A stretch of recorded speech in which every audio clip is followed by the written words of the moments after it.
और खो बैठा था व्यक्ति, संवेदनशीलता उसकी क्षीण हो गई थी। बादल बयार, निहारिकाएं, नक्षत्र, दिशाएं, अंबर के तारे, आकाश गंगा के दूर टिमटिमाते वे नक्षत्र और चंद्र, उसकी कलाएं, सूर्य और उसके प्रकाश से जब वो बातें करना भूल गया, तब कबूतर से बात कि कबूतर जा जा जा, और कबूतर जाने लगा। अब कहाँ जा, कुछ चित्र तो दिखाया नहीं कबूतर को, कुछ बताया नहीं कहाँ जाना है, पर कबूतर जानता है कहाँ जाना है। वहां पहुंचा, पत्र डाला कबूतर ने, और न केवल पत्र डाला, दूसरा पत्र भी उठाया। पत्र की गोपनीयता कबूतर जानता था। जब कबूतर से बात करनी भूल गया आदमी, तब डाकिया आया। अब वो डाकिया कितना प्रासंगिक रह गया है आज, ये तो राम जाने। अब तो छोटे छोटे संदेश हैं, उनकी कतर बौतें उन्हें बौना करते रहते हैं, कुछ लिखो बाकी दूसरा समझे। और वो इतने तत्काल हैं, वे प्रतिक्रिया इतनी भीषण है, वे कितनी अधूरी हैं, और निरंतर प्रतिक्रियाएं जो व्यक्ति दे रहा है वो जानता है कि नहीं समझा जा रहा है। हम थक गए बोलते बोलते, दूसरा कितना समझेगा राम जाने। अब स्थिति यह है कि हमें बोलना है, दूसरे की सुनना नहीं है। अब यहां तक पहुंच गए कि बहुत बोलना है, सुनना नहीं है। तो कहां पहुंची आदम जात, सुनना नहीं है, बोलना है, अपनी बात कहनी है, और निश्चिंत हो जाता है हमने तो कह दी।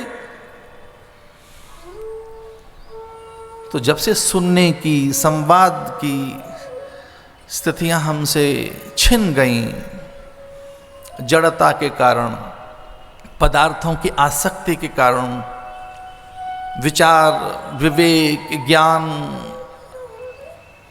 उपदेश के अभाव के कारण, अगर हमें सुनना भी है किसी को तो प्रतिक्रिया देने के लिए, उत्तर देने के लिए, समझने के लिए नहीं। पर कथा की एक शर्त है कि आपको सुनना है। और जो बहुत बड़े थे वो नहीं सुन सके थे, कुछ नहीं सुन सके थे, और उस समय भी नहीं सुन सके वो जब शिव उन्हें सुना रहे हैं। एक अधिकारी है जो सुनना चाहता है, तो किसी एक अधिकारी ने सुनकर अमरत्व को प्राप्त कर लिया, शिवत्व को प्राप्त कर लिया, अपनी सत्ता और अस्तित्व को अनुभूत कर लिया, वो सत्य को और ईश्वरत्व को उपलब्ध हो गया। तोता सुख। तो कल्पना तो करके देखो, कथा तोते के साथ जुड़ी है,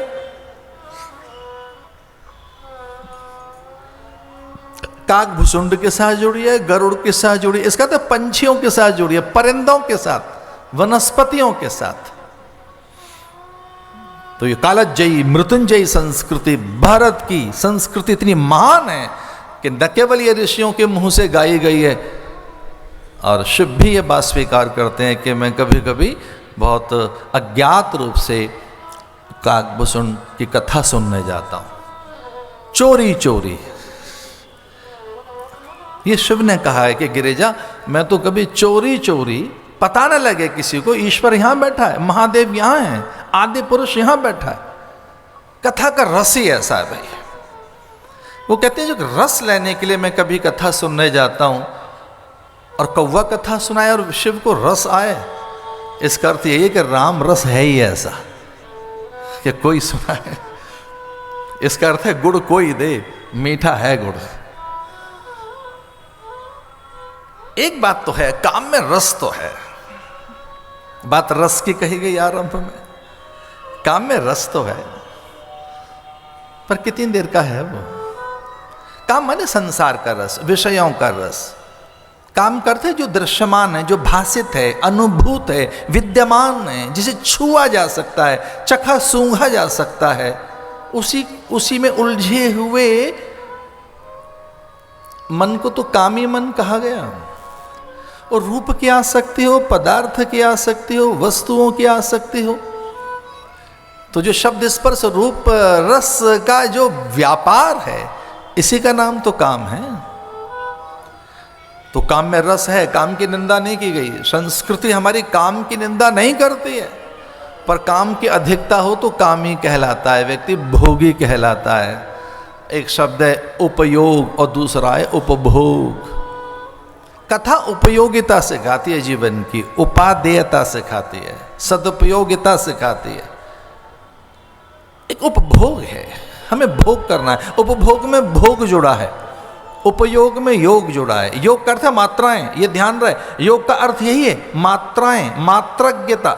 जिस दिन मात्रा खो बैठे आप, उस दिन भोग हो जाएगा। योग का अर्थ है मात्रा, मात्रा शिथिल न होने पाए। तो अधिक मात्रा में कुछ भी कर रहे हैं वो भोग है। और मात्राओं में संयम है, मात्राओं का बोध है।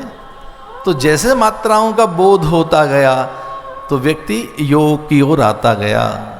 और इससे बड़ी बात क्या होगी कि हमारे यहाँ ये कहा गया, योगा कर्मसु कौशलम। अरे योग को कार्य की कुशलता बताया। वो ज्ञान योग, जप योग, लय योग, नाद योग और कितने योग। ये युग तो अब योग का युग है।